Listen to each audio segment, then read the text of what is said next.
بسم اللہ الرحمن الرحیم۔ میں ہوں آپ کا میزبان مفتی ثاقب علی۔ آج کا جو ہمارا سیشن ہے وہ اس موضوع پر ہے کہ انسان بھی عبادت کرتا ہے اور فرشتے بھی عبادت کرتے ہیں، مگر فرشتوں کی عبادت میں اور انسان کی عبادت میں کیا فرق ہے؟ تو آج کے سیشن میں ہم اس موضوع کو جانیں گے۔ تو سب سے پہلے بات آپ یہ سمجھیے کہ انسان کو بھی اللہ تعالیٰ نے عبادت کا حکم دیا ہے اور فرشتوں کو بھی حکم دیا ہے کہ وہ اللہ تعالیٰ کے احکامات، یعنی ان کو جس فیصلے احکامات پر معمور کیا گیا ہے اس حکم کو بجا لائیں۔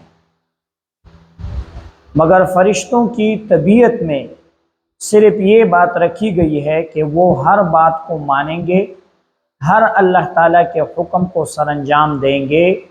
اس کے علاوہ کسی حکم کو نہ ماننا، کسی حکم کو نہ کرنے کا داعیہ ان کے اندر پیدا نہیں کیا گیا۔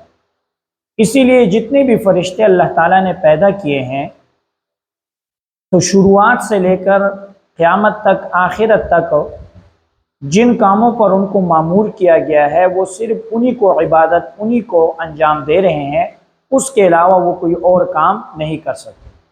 اگر میں آسان الفاظ میں آپ کو سمجھاؤں تو فرشتوں کو اپنے کام پر مجبور کیا گیا ہے کہ وہ اس کام کو کریں گے، اور اس کے علاوہ ایک انسان ہے کہ انسان کو اللہ تعالیٰ نے اختیار دیا ہے، اور اختیاری طور پر اللہ تعالیٰ نے انسان کو حکم دیا ہے کہ وہ میرے احکامات کی تعمیل کرے، یعنی میرے احکامات کو بجا لائے۔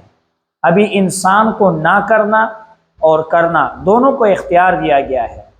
اسی وجہ سے انسان فرشتوں سے افضل ہے کہ انسان کے ساتھ نفس ہے، انسان کو اختیار دیا گیا ہے کہ وہ اللہ تعالیٰ کے احکامات کی پیروی کرتا ہے یا وہ شیطان کی باتوں میں آ کر اس کے کام سر انجام دیتا ہے۔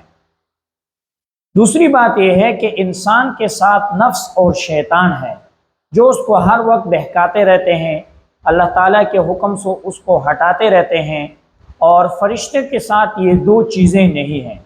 اسی وجہ سے وہ ہر وقت اس ڈیوٹی کو سر انجام دیتے ہیں جس ڈیوٹی پر ان کو مامور کیا گیا ہے، اور اس کے برخلاف انسان نفس اور شیطان کے ہوتے ہوئے وہ اللہ تعالیٰ کے احکامات کی پیروی اور تعمیل کرتا ہے۔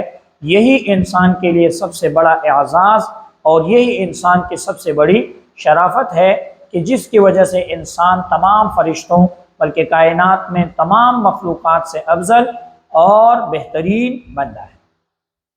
آج تک کے لیے اجازت دیجیے۔ اللہ حافظ۔